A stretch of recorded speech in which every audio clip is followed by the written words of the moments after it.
Chà, họ lúa cái này cứ con đào. Mà tôi đổi mua thôn là hạt thôn mà không mà. Bắt đây cứ con đào hết gì qua.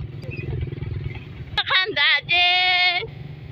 Mẹ lần này họ ôn gì câu nữa hả?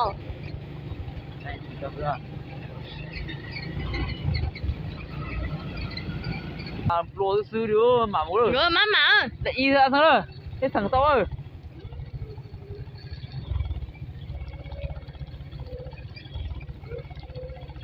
Thay chỉ họ bị không mẫu.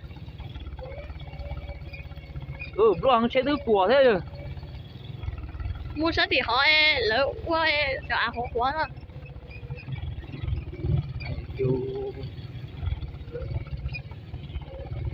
Chế thứ mức của thì không lúa hàng thế.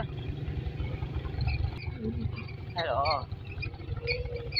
Em cậu giảm thì mà thay mà.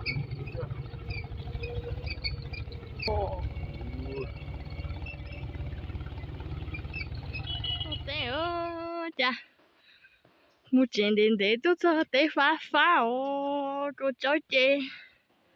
Lo tí tía ơ cô cháu. Cô cháu chê. Chuồn nọ hả?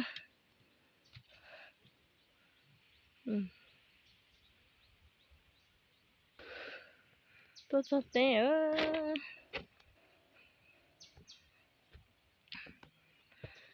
Bé chó nóng nhỏ chừng đỡ qua tên nào. Nó có xe tiêu. Bỏ hoa nè họ. Bỏ hoa gì nhá. Có xe thì tiêu. Nó mà cho dù nè luôn năng. Do luôn năng thổi dù chẳng cho dù nè lại nhau. Đây là tê tê bỏ cư. Muốn mua cổ chơi nó đã tê cổ chơi nó chúa bốn bùa nhỏ về tê khó nhỏ ăn nó nông về tứ tua lên nó nè họ tê khó nó về nhỏ khổ khổ về tôi chỉ tàu về chẳng bỏ nó nhỏ đấy vào tên nó câu sống còn đông về là giờ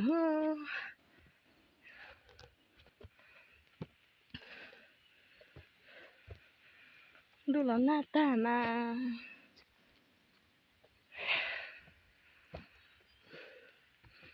tôi chả nó giờ tôi ăn giờ tôi ăn dễ xài luôn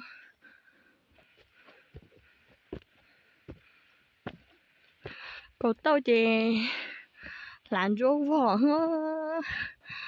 xe giờ lấy tôi ăn chua cho cô tao thế tôi đã cho cô chơi nó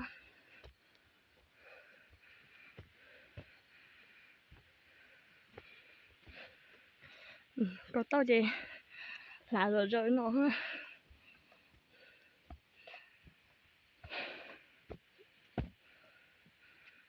vậy tao mà sát thế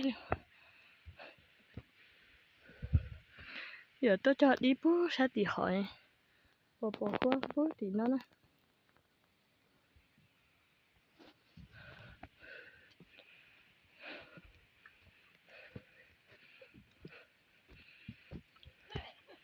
họ nó chỉ do hạt to chị họ nó cho cô tao nó tư làm đó nó bỏ hoa chỉ bỏ tên bỏ cái gì họ gì nó tao tới bố bẻ họ nha bỏ hoa về nó đó chỉ mà bỏ hoa đầu chỉ bỏ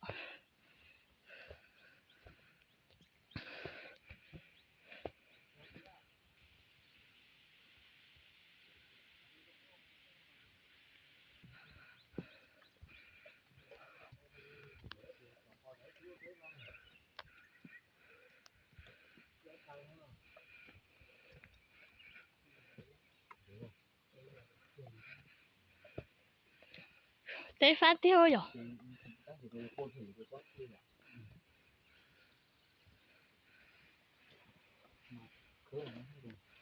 tao vậy còn tao thế cháu chỉ lo dùng thịt tiêu tôi cho đi về tôi xíu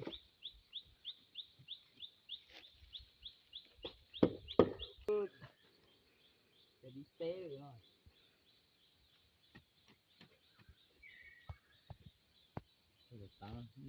bây giờ mua thì tao có lại mua thêm một chiếc tôi đâu đó do cái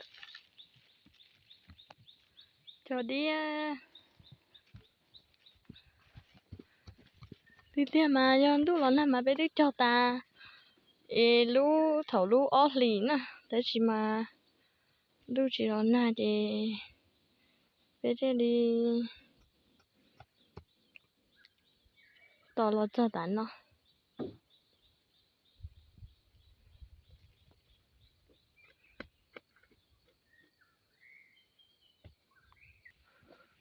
trốn đi hô bỏ hoa trốn đi sơ chỉ bỏ họ tư liêu đồ bông nào